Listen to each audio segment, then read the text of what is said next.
Hi, everyone. My name is Heaven Weathers, and I have provided a writing skills and requirements. It's a four-step lesson for Miss Irvin. So, right here, I have Miss Irvin's writing problems for her fourth grade class. So, the students are not following Miss Irvin's writing guidelines, and she's having difficulty explaining the format required for writing assignments because it does change so often.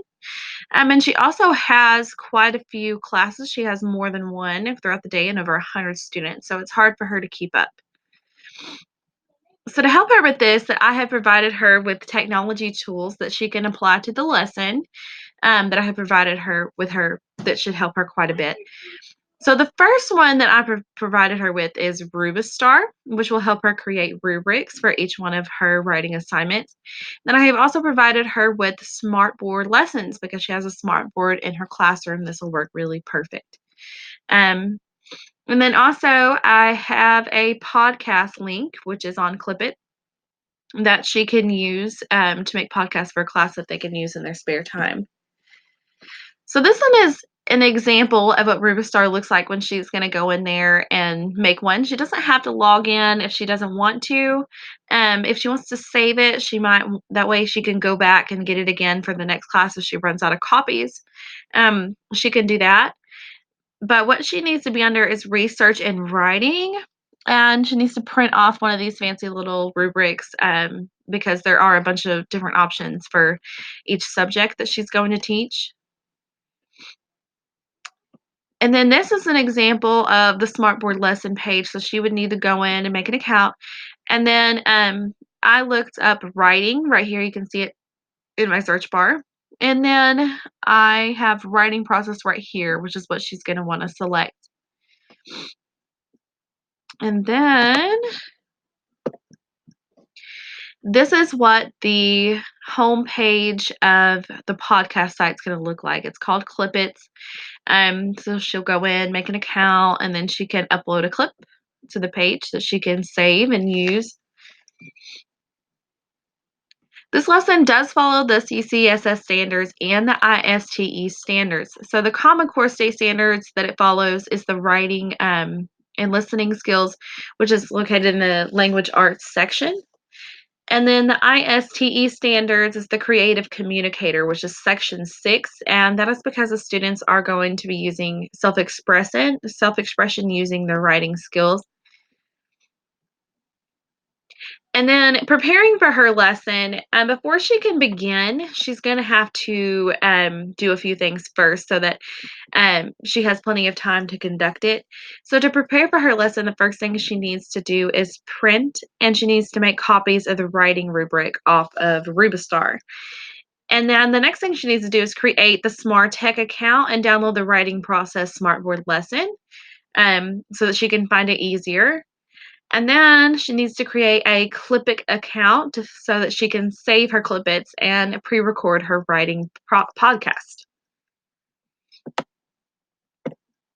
So right here, I have her podcast requirements. So the format should definitely be laid out first, which is, how does she want it written? Does she want a thesis? Does she want a conclusion? What does the body need to look like?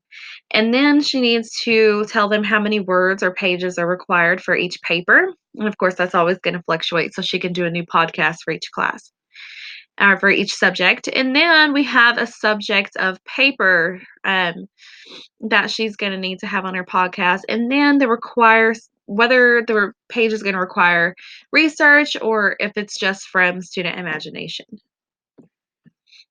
So here we have an example of what it's going to look like when she goes in there to record her podcast. Now, if she doesn't pay for it, she can have, I think it's 3-minute podcasts at a time. I think you can pay for it to get longer. I'm not sure. But if she wants to do it for free, 3 minutes is plenty of time for her to explain the process. The next thing is conducting the lesson. So let's get started.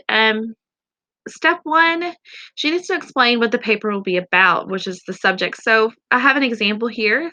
This week we are going to write a how-to paper, how to change a light bulb, how to change a tire on a car, and how it should be wrote and the format. Then, next thing she needs to do is pass out the copies of the rubric and explain how to read it. So, she needs to go over each section and she needs to explain how to receive full points for each section, which I think it's 4 apiece.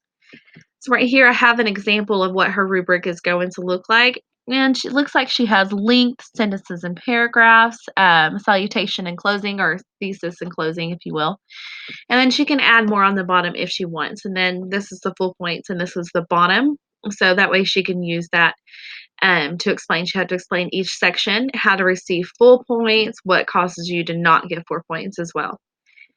After that has been done, she needs to continue to her smartboard lesson. So, to begin the smartboard writing process, excuse me, she needs to launch from her computer and launch it onto the smartboard. And then she needs to have each student come up individually and come to the board and complete the game.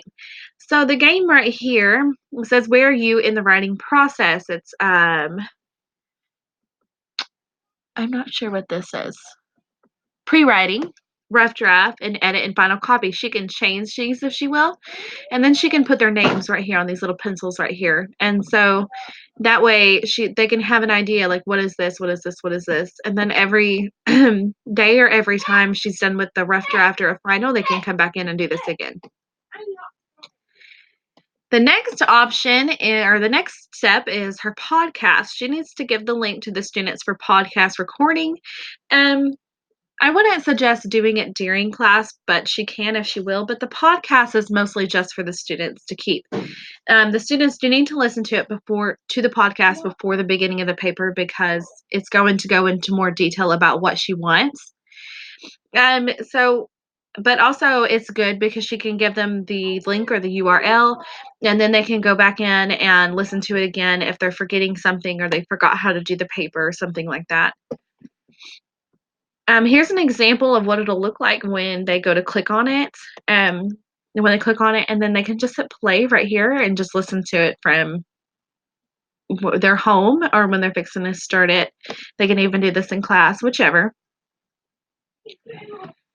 And then I have 2 different assessment options. The first one is to make sure that all your papers are turned in, and then to grade them. And making sure all your papers are turned in and if they're graded is going to determine that they retain the information in the lesson. If the papers don't follow the correct format or they don't make a lot of sense, the subject is off, something like that, then she's going to know that once the papers have been graded, and she's going to know if she needs to make any changes as well. She can also ask the students, do you feel like this was helpful or that this is going to help you at all within the lesson? So that's a really good option. Now, assignment option 2 is for her to create an online quiz. She can create her quiz using Google Forms, and then you just provide the students with a URL and have them complete it during class. And this will allow her to see the individual results and add how they did as a whole. And then after that's completed, she can add the quiz results to the gradebook. Now, this assessment option is going to I have an example that I've created for her if she wanted to use it, which I just have writing quiz. And it's like, what is the first paragraph of the quiz called? Thesis, conclusion. My paper does not require rough draft, true or false. And that way she can just get a good idea that they do know what their paper was about and they retain the information from the lesson. I have one more example right here. This is what her response page is going to look like every time someone takes a response. So she can tell right here by the number of students she has, who's taken the quiz, who hasn't taken the quiz. And then she can tell how they did as a whole. There'll be a bar graph down here that's going to tell her, did they do good or did they not? Did they retain information or did they not? And then she can just take that and record it into her gradebook. And there we go. That's the lesson.